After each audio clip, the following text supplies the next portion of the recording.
Hello everyone. स्वागत है आप सभी का हमारे इस channel Edu Hub by Ashutosh Tiwari पर। मैं आशुतोष तिवारी आप सभी का स्वागत करता हूं।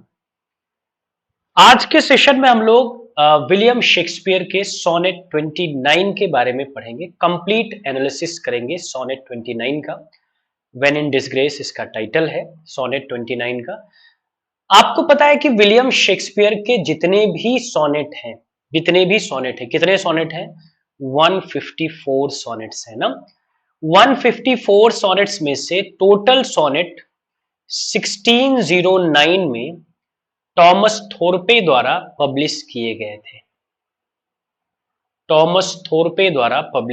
थे। एक साथ 1609 में। क्योंकि विलियम शेक्सपियर ने अपने सोनेट को कोई टाइटल नहीं दिया था, इसलिए इन सभी सोनेट का टाइटल टॉमस थोरपे ने अपने हिसाब से तय कर रखा है। यानी उनको जो पहला सोनेट मिला उसका नाम पहला सोनेट रख दिया, जो दूसरा सोनेट मिला उसका नाम दूसरा सोनेट रख दिया, जो तीसरा मिला उसका तीसरा रख दिया ना। तो आज हम उसी सोनेट 29 के बारे में डिस्कशन करेंगे। तो वीडियो शुरू करने से पहले एक बार लाइक और शेयर जरूर कर दें इस वीडियो को, और अगर आपने अभी तक इस चैनल को सब्सक्राइब नहीं किया है तो चैनल को सब्सक्राइब भी कर दें। चलिए, और अगर आप टेलीग्राम चैनल से हमारे जुड़ना चाह रहे हैं इंग्लिश लिटरेचर के, तो आप डिस्क्रिप्शन बॉक्स में जाएंगे तो आपको टेलीग्राम चैनल का लिंक मिल जाएगा, जहां से आप टेलीग्राम चैनल से जुड़ सकते हैं। तो एक बार फिर से स्वागत है आप सभी का। आइए फिर बिना देर किए इस सेशन को शुरू करते हैं। लाइक और शेयर कर दीजिएगा चैनल वीडियो को, और चैनल को सब्सक्राइब जरूर करिएगा। चलिए, सोनेट 29 बाय विलियम शेक्सपियर, इसी का डिस्कशन करेंगे। अब ये जो आप देख रहे हैं ये सोनेट 29 की लाइंस लिखी हैं, जो 14 लाइंस में वो सोनेट लिखा गया था। सोनेट यूजुअली 14 लाइंस की पोएम होती है। कर्टल सोनेट को छोड़ दे तो कर्टल सोनेट 10.5 या 11.5 लाइन की पोएम होती है। यूजुअली जो सोनेट होते हैं वो 14 लाइंस के होते हैं। एक तरफ मैंने सोनेट की लाइन लिखी, दूसरी तरफ उसका डिस्कशन मैंने आपको दे रखा है। सोनेट 29 जैसे पहली लाइन है, when in disgrace with Fortune and men's eyes. आगे लिखा, when I have fallen out of favour with Fortune and main. जब मैं आदमी के बारे में और अपनी किस्मत के बारे में सोचता हूं तो मुझे बड़ा तकलीफ होता है। पूरे के पूरे सोनेट में आपका जो नरेटर है वो परेशान है। विलियम शेक्सपियर के सोनेट की एक खासियत होती है, शुरू की जो तीन कपलेट होते हैं, सॉरी 3 क्वार्टरेन होते हैं 4 लाइंस के, इनमें हमेशा ये करते क्या है, इनमें हमेशा प्रॉब्लम जनरेट करते हैं, जनरली 8 लाइंस में, यानी 2 क्वार्टरेन में। और लास्ट का एक जो क्वार्टरेन होता है और एक जो कपलेट होता है, इसमें वो उस प्रॉब्लम का सोल्यूशन बताते हैं। ऐसा ही कुछ इस सोनेट में भी इन्होंने कर रखा है। तो सबसे पहले प्रॉब्लम क्या है, ये अपनी किस्मत से बड़ा परेशान है, अपने फेट से बड़ा परेशान। इसको लगता है कि न मेरे पास आदमी है, न मेरे पास पावर है, न मेरे पास और कोई एक्स्ट्रा कैपेबिलिटी है जिसके थ्रू मैं अपने आप को एस्टैब्लिश कर सकूं इस वर्ल्ड में। उन सब के बारे में वो परेशान है। I all alone beweep my outcast state ना, पोजीशन, अपने सोशल आउटकास्ट होने पर विलाप कर रहा है। And trouble deaf heaven with my bootless cries, और वो हेवन से प्रे कर रहा है, लेकिन उसकी प्रे क्या है, वो अनहर्ड चली जा रही है। हेवन उसकी प्रे सुन ही नहीं रहा है, यानी ऐसा लग रहा है भगवान उसको सुनना ही नहीं चाहता है। And look upon myself and curse my fate, और फिर ये क्या करता है कि मैं अपनी तरफ देखता हूं और मैं अपनी किस्मत को बहुत दोष देता हूं कि क्या यही किस्मत मुझे मिलनी चाहिए थी। विशिंग मी, अब यहां से 5, 6, 7 लाइन में ये कुछ विश कर रहा है। यहां 4 लाइन में तो ये कुछ अपने फेट और अपने बारे में बता रहा है, फिर लास्ट के 5, 6, 7 लाइन में ये क्या कर रहा है, कुछ विश कर रहा है। Wishing me like to one more rich in hope, मतलब ये उम्मीद कर रहा है कि शायद मेरे पास कुछ और होता। विश कर रहा है कि शायद मेरे पास और पैसे होते, मैं और रिच होता। Featured like him with friends possessed, मुझे ऐसा लगता है कि शायद मेरे पास और दोस्त होते, मैं दोस्तों से जुड़ा घिरा रहता अगर मेरे पास पैसा होता, मेरे पास पावर, मेरे पास पैसा होता तो। Desiring this man art and that's man scope, और ये क्या चाहता है कि मेरे पास भी बाकी लोगों की तरह स्किल होती, बाकी लोगों की तरह फ्रीडम होती ना, इसके बारे में डिस्कशन करता है। ध्यान रखना क्या क्या विश किया उसने, एक तो मनी विश किया, दूसरा क्या विश किया, अपने आसपास फ्रेंड विश किया, और तीसरा क्या विश किया, स्किल, कोई एक्स्ट्राऑर्डिनरी स्किल इसके पास होनी चाहिए। 8वीं लाइन बोलता with what I most enjoyed contented least, कह रहा है I am least contented with what I used to enjoy most. जो कुछ मेरे पास है उससे बहुत बहुत बहुत कम मैं संतुष्ट हूं। मुझे बिल्कुल भी कोई अच्छी चीज नहीं मिली है, किस्मत ने मुझे बिल्कुल भी कोई अच्छी चीज नहीं दी है। लेकिन जब ये सब सोच रहा है, मैंने क्या बताया 8 लाइन तक प्रॉब्लम है, उसके बाद फिर धीरे धीरे सोल्यूशन की तरफ विलियम शेक्सपियर बढ़ जाते हैं। With what I most enjoy contented आई लिस्ट, ये बता दिया। Yet in these thoughts myself almost despising, क्या बोल रहा है, but with these thoughts almost despising myself, इन्हीं विचारों के साथ लगभग मैं परेशान सा, उलझा हुआ सा था। Happily I think on thee and then my state, I by chance think of you and then my melancholy, अचानक से किसके बारे में सोचता है, अपने किसी नियर एंड डियर के बारे में सोचता है और अपने दुख के बारे में सोचता है। तभी ये देखता क्या है, from sullen earth sings hymn at heaven's gate, sorry like to the lark at break of day rising. अचानक से ये क्या देखता है, लार्क दिखता है, डे ब्रेक हो रहा है, सन राइज होने वाला है, ये लार्क को दिखता है और इसके अंदर एक अजीब सा मोटिवेशन आ जाता है। From sullen earth sings hymn at heaven's gate, जो कि क्या कर रही है, from the dark side earth and sing hymns to heaven, कह रहे हैं कि जैसे ये लार्क जो है वो सुबह आने का इंतजार कर रही है, सुबह को एंजॉय कर रही है, ऐसे ही मैं अब अपनी कविता के थ्रू, अपनी पोइट्री के थ्रू, उसको अचानक याद आता है कि मैं भी तो गा सकता हूं, मैं भी तो पोइट्री लिख सकता हूं। तो वो कहता है कि मैं पोइट्री से अपने आप को अब एंजॉय कराऊंगा, मैं पोइट्री से अपने आप को संतुष्ट करूंगा, अपने आप को कंटेंटेड करूंगा। For thy sweet love remembered such wealth bring, फिर क्या बोलता है, for thinking of your love bring such happiness, कि अगर आप जब भी आपको अपने प्रेम की याद आती है तो आप एक अजीब से वेल्थ से खुद ही सेटिस्फाइड हो जाते हैं, अजीब सी खुशी आपको मिल जाती है। That then I scorn to change my state with kings, और इतना मैं वेल्दी अपने आप को महसूस करता हूं कि मैं अपने आप को एक राजा से कम नहीं समझता हूं। ये 14 लाइंस की पोएम थी, सोनेट था, जिसका मैंने पैराफ्रेज भी यहां दे रखा है। हमको चूंकि सोनेट से रिलेटेड कुछ क्वेश्चंस बनाने हैं तो इसका एक डिटेल्ड एनालिसिस कर लेते हैं इस सोनेट का। Sonnet 29 focuses on the speaker's initial state of depression, depression, hopelessness और अनहैप्पीनेस जो उसके जीवन में है, उसी के बारे में सोनेट 29 डिस्कशन करता है और लास्ट में उसकी रिकवरी भी बताता है कि कैसे वो रिकवर हुआ उससे। The first 8 lines are full of self pity and negative impression, मैंने पहले बताया शुरुआत की 8 लाइन जो है वो सेल्फ पिटी, खुद के दुख से डूबा हुआ है, नेगेटिव इंप्रेशन से डूबा हुआ है, लेकिन जो फाइनल 6 लाइन्स हैं वो पॉजिटिवनेस लेके आती हैं, और वो पॉजिटिवनेस कैसे आता है, स्वीट लव मेमोरी से आता है। There are several interesting differences in this sonnet, कुछ और भी विशेष चीजें हैं जो आपको नोटिस करना चाहिए सोनेट के पॉइंट ऑफ व्यू से। There are several interesting differences in this sonnet, कुछ अलग अलग डिफरेंसेस भी आपको देखने को मिलते हैं, जैसे मीटर, अगर इसको यूएसए की भाषा में लिखे तो METER लिखते हैं, METRE ये ब्रिटिश लैंग्वेज है, मैंने दोनों मेंशन कर दिया, आप कंफ्यूज ना हो। Changes from the usual iambic pentameter several times, कई बार ऐसा इस सोनेट में देखा गया कि इयाम्बिक पेंटामीटर से अलग मीटर विलियम शेक्सपियर ने इस सोनेट में यूज कर रखा है। There are rare feminine ending to some lines and certain rhymes repeat, feminine endings कुछ लाइन्स में देखने को ही नहीं मिलती, और कुछ तो ऐसी लाइन्स हैं जिनके जो राइमिंग वर्ड्स है वो रिपीट हो रहे हैं, जैसे स्टेट वर्ड कई बार रिपीट हुआ है ना। So an unusual Shakespearean sonnet with profound insight into the emotional turmoil a human can experience when in love.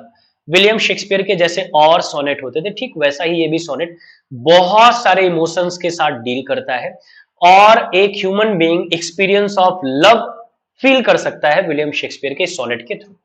As to who Shakespeare was in love with his moot point, अब लेकिन ये तो discussion इसमें नहीं है कि Shakespeare किसके साथ लव में है या किसका लव शो कर रहे हैं। His sonnet sequence is supposedly inspired by the lovely boy और the dark lady. William Shakespeare के सोनेट 1 से 126 तक ये तो लिखा गया फेयर यूथ के लिए, और 126 से आपका सोनेट 152 ये लिखा गया डार्क लेडी के लिए। सोनेट 153 एंड 154 क्यूपिड के लिए लिखा गया है, गॉड फॉर लव क्यूपिड के लिए लिखा गया, मैथोलॉजिकल सोनेट थीम है इसकी। तो या तो ये sonnet lovely boy fair youth के लिए लिखा जाता था या डार्क लेडी के लिए, लेकिन किसके लिए लिखा गया है ये एक्चुअली पता नहीं चलता है। Suffice to say that the sonnet represent a magnificent complex body of work and stand alone in the landscape of poetry of world wonder। लेकिन ये हम अनडाउटेबली कह सकते हैं कि विलियम शेक्सपियर का ये सोनेट मैग्निफिसेंट है, शानदार है, कॉम्प्लेक्स बॉडी ऑफ वर्क है और अकेले ही पोइट्री संसार में अकेले ही खड़ा होकर जगमग हो रहा है, यानी अपने आप में अद्वितीय सोनेट उन्होंने बनाया, लिखा।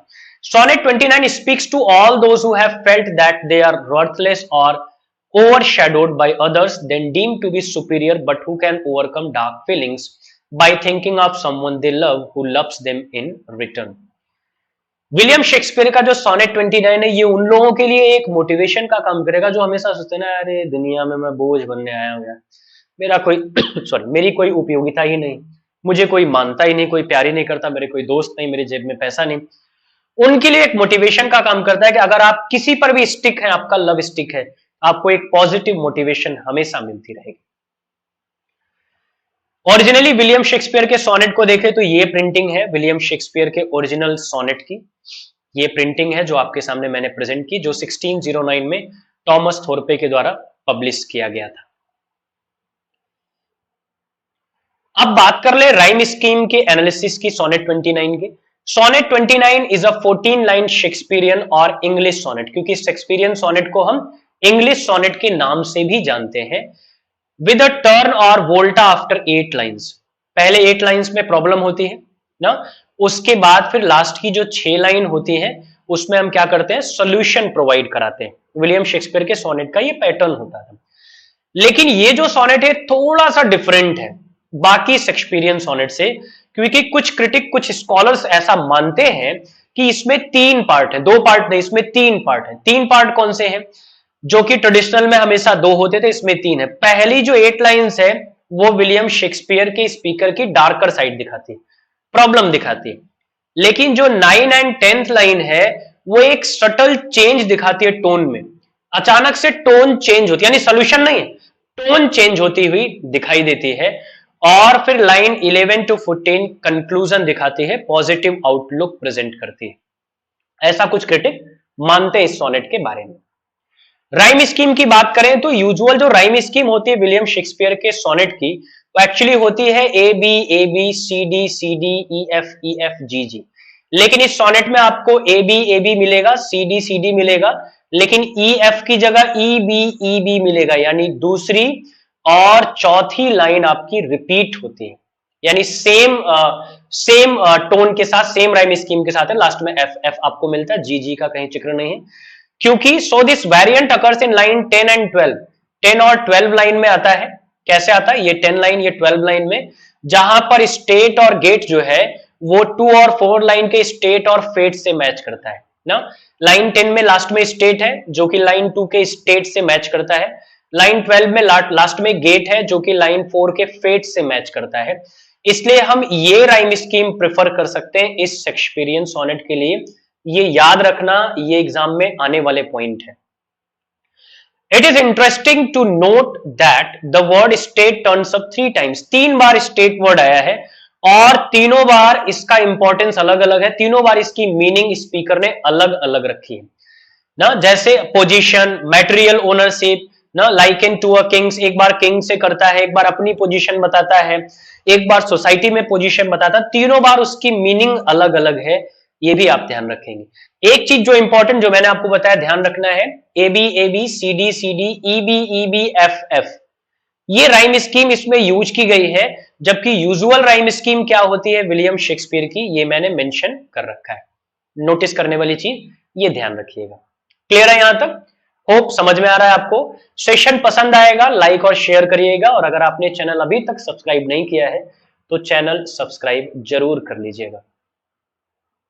अब इसी से रिलेटेड कुछ क्वेश्चंस आपको दिखा दें, ताकि आपने जो कुछ पढ़ा वो एक बार रिवीजन भी हो जाए ना, क्या आपने पढ़ा। जैसे the first 4 lines of sonnet 29 paraphrased as, जो शुरुआत की 4 लाइन है उसमें क्या दिखाते हैं। When I think about how much I miss my beloved, क्या बिलवेड को मिस कर रहे हैं। When I sit alone feel sorry for my self and my bad luck, क्या अपने आप को और बैड लक को कोस रहे हैं। When I get into a fight with my friends and curse one another, या when I make a fortune and don't know what to do with. अब अगर आपको याद हो, या मैं आपको ले भी चलता हूं सोनेट तक ताकि आपको याद रहे। देखिए शुरू के 1 2 3 4 जो लाइन है, इसमें ये सिर्फ अपने और अपने फेट को कर्स कर रहे हैं, अपने और अपने फेट को कर्स कर रहे हैं। इट मींस हमारा आंसर क्या होना चाहिए, ऑप्शन बी सही होना चाहिए। इसी टाइप के क्वेश्चन आपके आएंगे। ये सोनेट 29 अगर आप तैयारी कर रहे हैं तो ये एलटी ग्रेड में सिलेबस में आपके दिया गया है। सोनेट 29 वहां के लिए बहुत बेनिफिशियल है, तो ध्यान से क्वेश्चन करिएगा, इसी टाइप के क्वेश्चन आपको मिलेंगे। In line 5-7 of sonnet 29, the speaker wishes for some of the thing other people have. कुछ विशेष करता है। 5 to 7 लाइन में मैंने आपको बताया था कुछ विश करता है वो उस विश में कौन सी चीज नहीं है। मनी का जिक्र नहीं है, पावर का जिक्र नहीं है, आर्टिस्टिक एबिलिटी का जिक्र नहीं, या पॉपुलैरिटी का जिक्र नहीं। मैं आपको ले चलता हूं, आप देखिए किस चीज का जिक्र नहीं है। देखिए 3 विश है। पहले विश में क्या कहता है, ज्यादा रिच हो जाए ना, किसमें, इन होप, उम्मीदों में। Featured like him with friends, बहुत सारे दोस्त हो जाए, और मेरे पास कला इतनी हो जाए कि मैं भी पॉपुलर हो जाऊं।